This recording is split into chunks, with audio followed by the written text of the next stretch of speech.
ஒரு பக்கம் கிட்னி இழந்த ஏழைப்பாளைகள், சாதாரண நெசவு தொழிலாளர்கள், கூலி தொழிலாளர்கள் இறந்து கொண்டிருக்கிறார்கள். கிட்னி கிடைக்காம நிறைய பேர் இறந்து கொண்டிருக்கிறார்கள். பணக்காரர்கள் மட்டுமே பவுசாக வாழுவதற்கு இந்த கிட்னி அவங்களுக்கு மட்டும் கிடைக்குது. இதை மாற்றுவதற்கு நம்ம என்ன செய்யணும்? நமக்கும் ஒரு பொறுப்பு இருக்கு.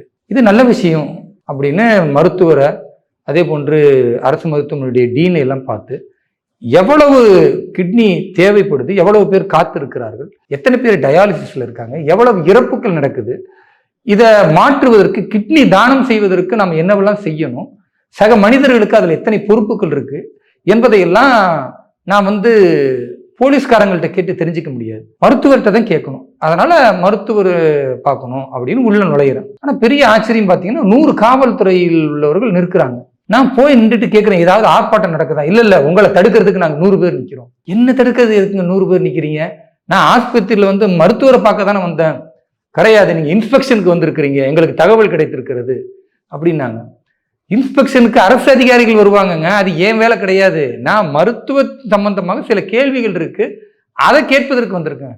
இல்ல நீங்க ஆய்வு செய்ய வந்திருக்கீங்க, நாங்க உங்களை விட மாட்டோம். எனக்கு டவுட் வந்துருச்சு. அப்ப உள்ள கிட்னி திருப்தி ஏதாவது நடக்குதா, பாதிக்கப்பட்ட மக்களை ஏதாவது நீங்க சால்வ் பண்றதுக்கான பேரம் நடந்துகிட்டு இருக்கா, அல்லது வேற ஏதாவது அங்குள்ள மக்களுக்கு பாதிப்பு நேர்ந்து நான் உள்ள போனா அதை கண்டுபிடிச்சிருவோம், அது செய்தி ஆயிரும் என்பதற்கு பயப்படுறீங்களா அப்படின்னா அதெல்லாம் சொல்ல மாட்டோம். ஆனா உங்களை விட மாட்டோம். நான் சொன்னேன், ஏங்க கேலி கூத்தா இருக்குங்க, மக்கள் பார்த்தா என்ன நினைப்பாங்க?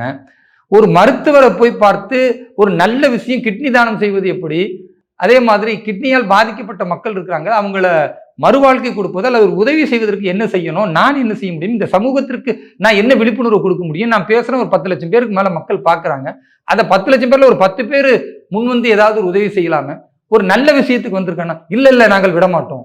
ஏன் விட மாட்டீங்க? அது எங்களுக்கும் தெரியாது அப்படின்றாங்க. இது மாதிரி ஒரு காவல்துறைக்கு ஒரு அவல நிலை வருவதற்கு காரணம் ஐயா ஸ்டாலின் தமிழக காவல்துறையின் அமைச்சரா இருக்கிற ஒரு மோசமான முன்னுதாரணம், வேற எந்த காரணமும் கிடையாது.